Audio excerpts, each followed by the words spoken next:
So cell 3 comprises of the tipper. Now the walls, this whole cell is to process the walls.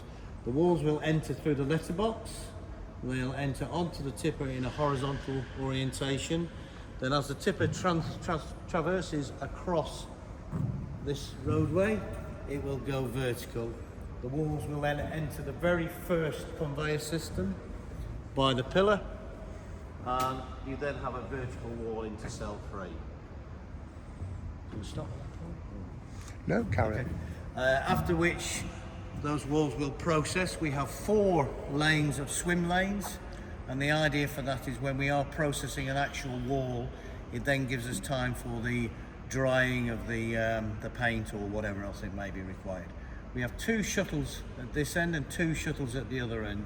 You'll see as we move around there are 4 process bays, and the shuttles will take the wall from a swim lane and place it into a process lane. The first process lane generally is down where we would do taping and joining, and then it'll be back into the swim lane for it to dry. It can go up and down the 4 swim lanes until such a time as it's dry, and then it'll come back into the next process bay where it'll be sanded and then further painted on the process bay after that.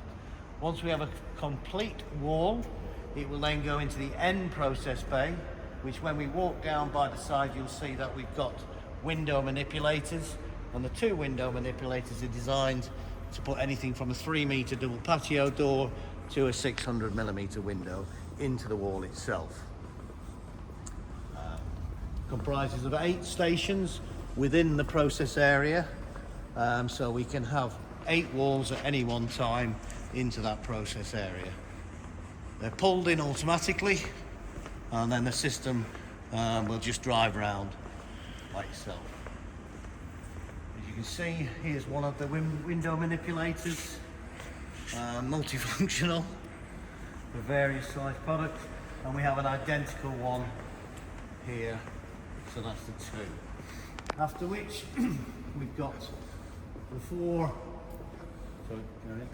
4 areas here where we'll transfer into a waiting area prior to going into cell 4, where we actually build the complete module. You may see further on the other side, just past the swim lanes, there are another 4 bays. If we have to reject a module at any one time, they're the narrow ones over by the very far side past the second shuttle. We can actually store those and then bring them back into production at another stage.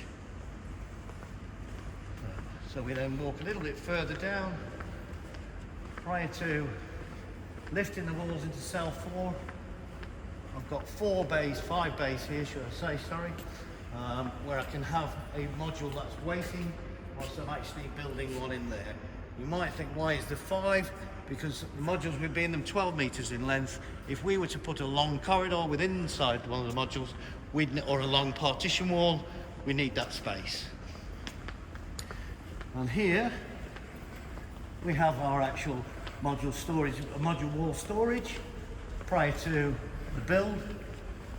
We'll just step up into cell. That's a nice squeak.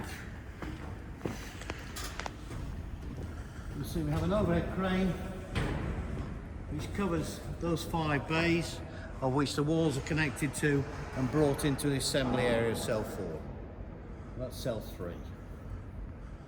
Is that enough or?